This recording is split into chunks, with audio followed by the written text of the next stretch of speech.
सुप्रभात विद्यार्थियों। अपना चल रहा था परमाणु एवं अणु। उस दिन आपको अणुभार निकालना बता दिया था। कई बच्चों की क्वेरी भी आई थी कि दोबारा से ग्लूकोज का किस तरह से होगा, तो रात को मैंने वो सेंड भी किया था। और भी कोई प्रॉब्लम हो तो आप भेज सकते हैं, और कोई चीज़ दोबारा समझनी हो तो भी आप अपने क्वेश्चन भेज सकते हैं। सॉल्यूशन आपको तुरंत उसका भेज दिया जाएगा। आज हम एक महत्वपूर्ण टॉपिक के बारे में चर्चा करने जा रहे हैं, रासायनिक सूत्र। यानी कि रासायनिक सूत्र कैसे बनाए जाते हैं। तो यौगिकों के रासायनिक सूत्र बनाए उससे पहले आपको समझना है आयन क्या होते हैं। आयन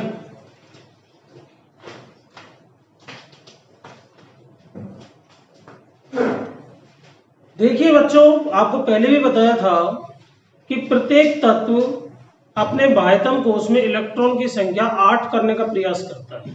इसको अष्टक सिद्धांत भी कहते हैं। जब वो इलेक्ट्रॉन की संख्या 8 कर लेता है तो स्थायी माना जाता है। स्थायी होने के लिए परमाणु या तो इलेक्ट्रॉन का त्याग करता है या इलेक्ट्रॉन ग्रहण करता है। यदि कोई तत्व इलेक्ट्रॉन का त्याग करता है तो उस पर धनावेश आ जाता है प्लस, और यदि कोई तत्व इलेक्ट्रॉन ग्रहण करता है तो उसमें माइनस आ जाता है। इस तरह से दो प्रकार के आयन आ जाते हैं, धनायन और ऋणायन। तो ये जो आवेशित कण है, अणु भी हो सकता है, परमाणु भी हो सकता है, आवेशित कण ही क्या कहलाते हैं, आयन कहलाते हैं। तो आयन की परिभाषा क्या हुई, परमाणु या परमाणुओं का समूह,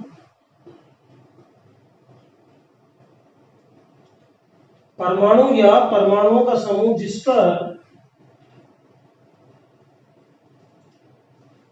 निश्चित आवेश पाया जाता है,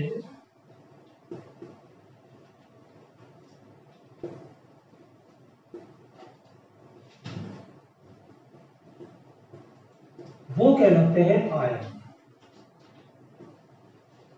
आयन कितने प्रकार के होते हैं, दो।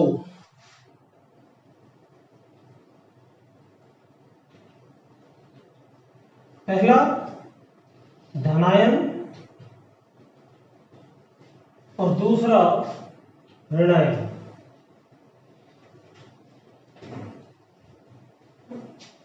धनायन कौन कौन से होते हैं, कुछ महत्वपूर्ण मैं यहां पर लिख रहा हूं।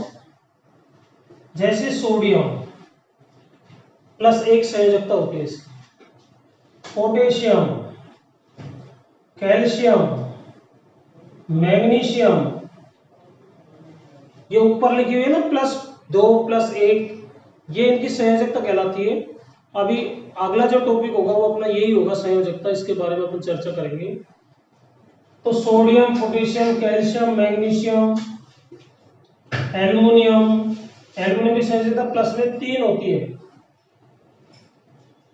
Silver, ferric, ferrous,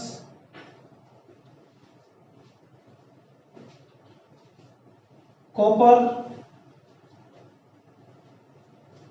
lead, PB, plumbum, और भी बहुत सारे धनायन हैं।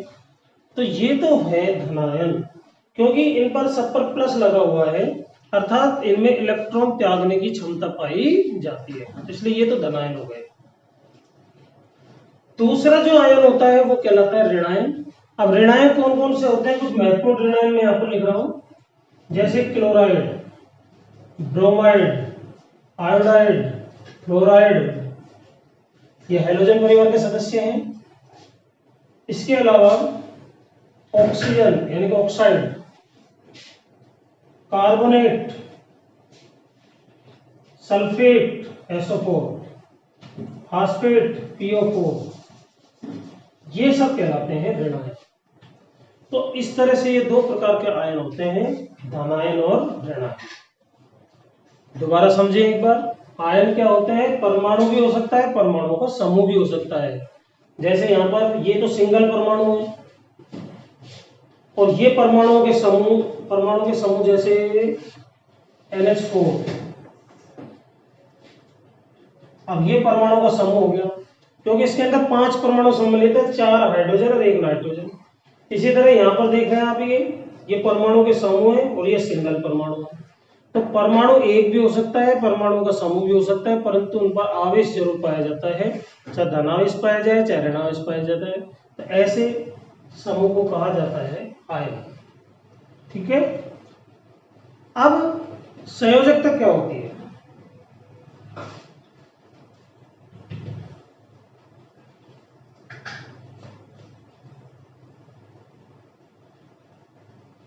संयोजकता का मतलब होता है संयोग करने की क्षमता।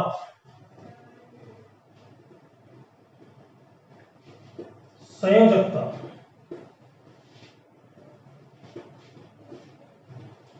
संयोजकता मीन्स होता है कि संयोग करने की क्षमता। इसको आप एक सिंपल एग्जांपल के द्वारा समझ सकते हैं।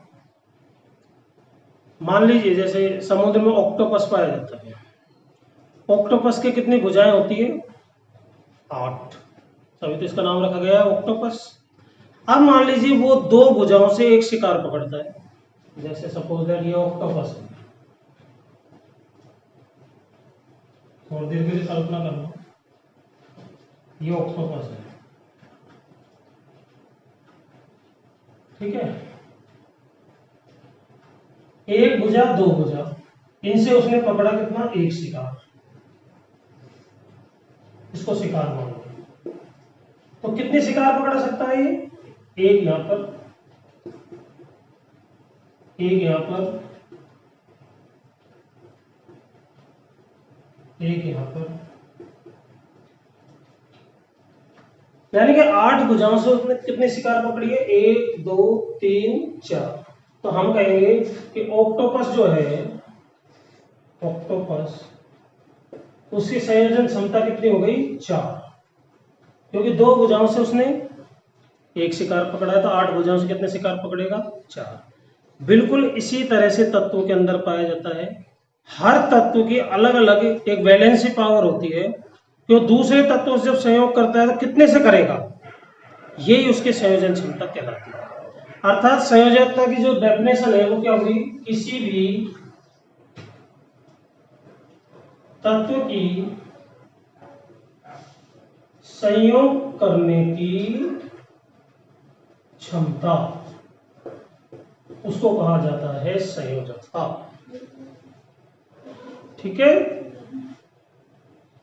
अब देखते हैं कि इसका निर्धारण कैसे होता है, कैसे पता लगाएं कि किस तत्व की संयोजकता कितनी है। तो आपको अष्टक सिद्धांत पता है कि प्रत्येक तत्व स्थायी होने के लिए या तो इलेक्ट्रॉन त्याग करता है या इलेक्ट्रॉन ग्रहण करता है। त्यागना और ग्रहण करना संभव नहीं होता है तो साझा करता है। 3 स्थितियां है। नंबर 1 त्यागना, नंबर 2 ग्रहण करना, नंबर 3 साझा करना, पार्टनरशिप करना। 3 स्थितियों पर विचार करते हैं। तो अपना टॉपिक है संयोजकता का निर्धारण।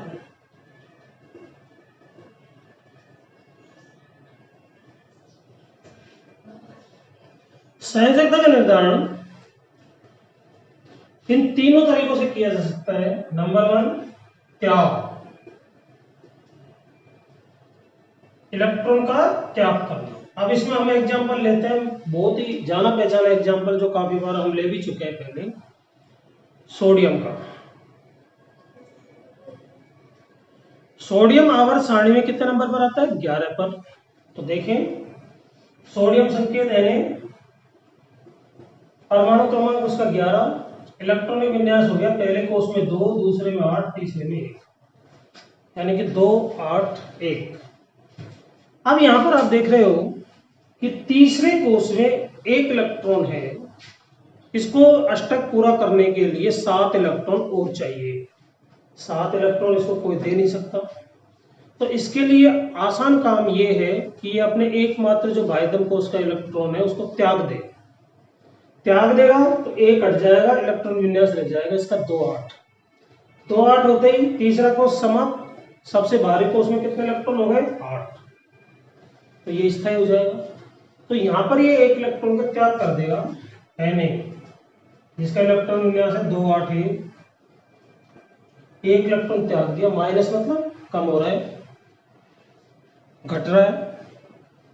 एक इलेक्ट्रॉन त्याग दिया, इलेक्ट्रॉन विन्यास रह गया इसका 2 8, अष्टक पूरा हो गया। अब इसमें चूंकि एक इलेक्ट्रॉन त्यागा है, त्यागने वाला धनायन बनाता है, तो इस पर आवेश आ जाएगा प्लस। अब कितना इलेक्ट्रॉन त्यागा इसने? एक, तो ये इसकी संयोजकता कहलाएगी। तो इसकी संयोजकता क्या होगी? Na की संयोजकता प्लस एक, प्लस मीन्स त्यागा है एक, मतलब एक इलेक्ट्रॉन, तो इसकी जो संयोजकता होगी वो प्लस एक होगी।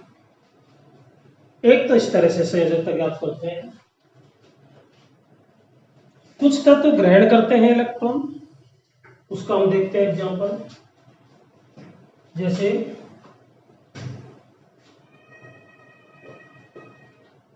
ग्रहण, क्लोरीन का एग्जांपल लेते हैं। क्लोरीन आवर्त सारणी में आता है कितने नंबर पर? 17 नंबर पर। इलेक्ट्रॉन विन्यास हो गया इसका 2 8 7, 8 2 10 7 17। अब इसके बाह्यतम कोश में कितने इलेक्ट्रॉन है? 7। इसके बाद दो विकल्प है कि या तो इसको एक इलेक्ट्रॉन मिल जाए तो 8 पूरे हो जाते हैं, या ये 7 इलेक्ट्रॉन त्याग दे तो इसका बाह्यतम कोश समाप्त हो जाएगा। 7 इलेक्ट्रॉन त्यागने की अपेक्षा एक इलेक्ट्रॉन ग्रहण करना ज्यादा इजी है, तो ये एक इलेक्ट्रॉन ग्रहण कर लेगा। जैसे सोडियम जैसे यौगिक के तत्व के संपर्क में आएगा तो सोडियम इसको एक इलेक्ट्रॉन दे देगा और ये ले लेगा, इसका भी अष्टक पूरा हो जाएगा, उसका भी अष्टक पूरा हो जाएगा।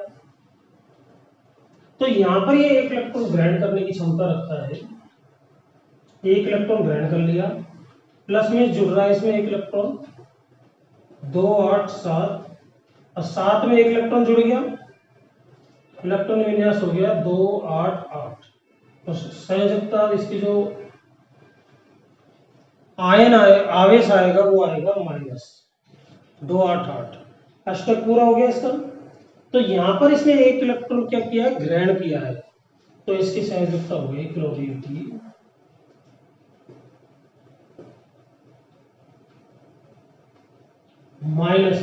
माइनस मीन्स ग्रहण किया एक इलेक्ट्रॉन, तो संयोजकता प्लस में भी हो सकती है, संयोजकता माइनस में भी हो सकती है।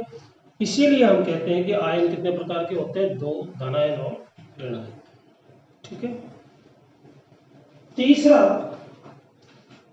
कुछ तत्व ऐसे होते हैं कि ना इलेक्ट्रॉन दे सकते हैं ना इलेक्ट्रॉन ले सकते हैं, तो उस स्थिति में क्या करते हैं? तत्व आपस में साझा कर लेते हैं बराबर इलेक्ट्रॉनों का, पार्टनरशिप।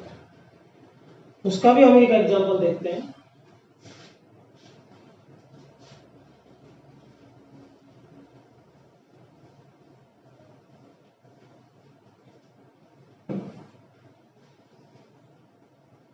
तीसरी स्थिति है साझा।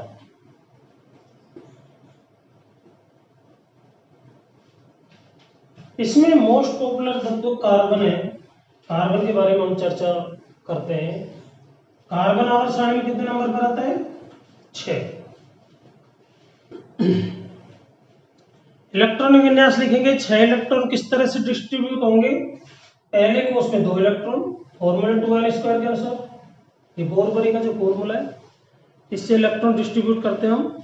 तो पहले कोष में 2 इलेक्ट्रॉन, दूसरे में बच गए 6 में से 2 गए 4। अब देखिए इसमें एक अजीब स्थिति है, इसमें बाह्यतम कोष में कितने इलेक्ट्रॉन आए? 4। अब अष्टक पूरा होने के लिए इसको 4 और चाहिए। 4 इलेक्ट्रॉन इसको कोई नहीं देगा, क्योंकि 1 2 3 तक तो संभव है, बट 4 तक संभव नहीं है। तो यहाँ पर 4 इलेक्ट्रॉन की पूर्ति करने के लिए कार्बन 4 इलेक्ट्रॉन का करेगा साझा। कैसे साझा करेगा देखते हैं। जैसे मैथेन बनता है, मैथेन का फॉर्मूला आप जानते हो CH4। इसमें कार्बन ये रहा, इसके बाह्यतम कोष में कितने इलेक्ट्रॉन है? 4। ये मैं गुणा से इस तरह से दर्शा रहा हूं, कैसे भी दर्शा सकते हो, गुणा से दर्शाओ, स्टार से दर्शाओ, पॉइंट से दर्शाओ। तो ये इसके 4 इलेक्ट्रॉन है। ठीक है। हाइड्रोजन 4, 1 2 3 और ये 4। इसके इलेक्ट्रॉन अपन दर्शा देते हैं पॉइंट से।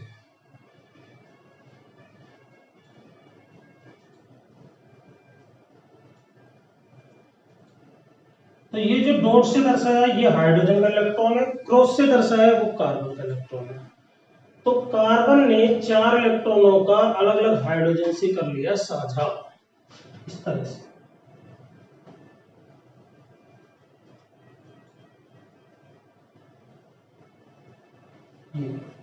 अब देखिए कार्बन के 8 इलेक्ट्रॉन पूरे हो गए। कैसे हो गए?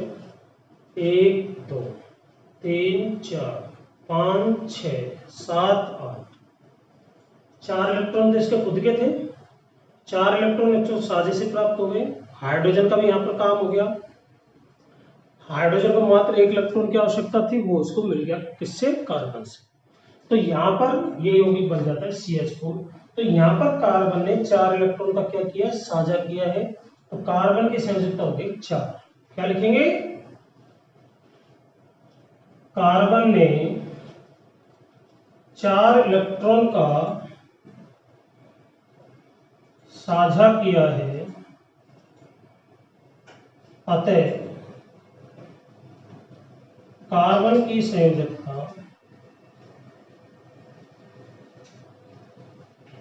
4। ना तो इसमें प्लस लगेगा ना इसमें माइनस लगेगा, क्योंकि इसने इलेक्ट्रॉन त्यागा नहीं है ना इलेक्ट्रॉन ग्रहण किया है, साझा किया है। तो साझा जब करता है तो प्लस माइनस कुछ नहीं लगता। तो ये इलेक्ट्रॉन हो गई 4 इसकी संयोजकता हो गई। इस तरह से संयोजकता का निर्धारण किया जाता है, जो मैंने तीनों पॉइंट बताए, त्याग करके, ग्रहण करके और साझा करके। कोई भी परमाणु इलेक्ट्रॉन का त्याग करता है तो संयोजकता होती है धनात्मक, ग्रहण करता है तो ऋणात्मक, और साझा करता है तो ना धनात्मक ना ऋणात्मक। इस तरह से ये संयोजकता वाला टॉपिक आपका कंप्लीट हुआ। ठीक है। अब जब संयोजकता से आयन बन जाते हैं, धनायन और ऋणायन, तो वो आपस में संयोग करते हैं और संयोग करके यौगिकों का निर्माण करते हैं। तो अगले लेक्चर में अपन रासायनिक सूत्र कैसे बनते हैं उसके बारे में चर्चा करेंगे। बिल्कुल ये स्टेप बाय स्टेप आपको याद रखना है। अगर आपको संयोजकता समझ में आएगी तभी रासायनिक फॉर्मूला बनाना समझोगे। आज के लेक्चर में इतना ही, इसको ध्यान से समझेंगे आज। तो नेक्स्ट लेक्चर में आपको रासायनिक सूत्र बनाना समझाएंगे, जो भी महत्वपूर्ण टॉपिक है। रासायनिक सूत्र से अभिक्रियाएं बनती है, अभिक्रियाओं से केमिस्ट्री बनती है। ठीक है, तो इसको आज ध्यान से देखें। Thank you very much.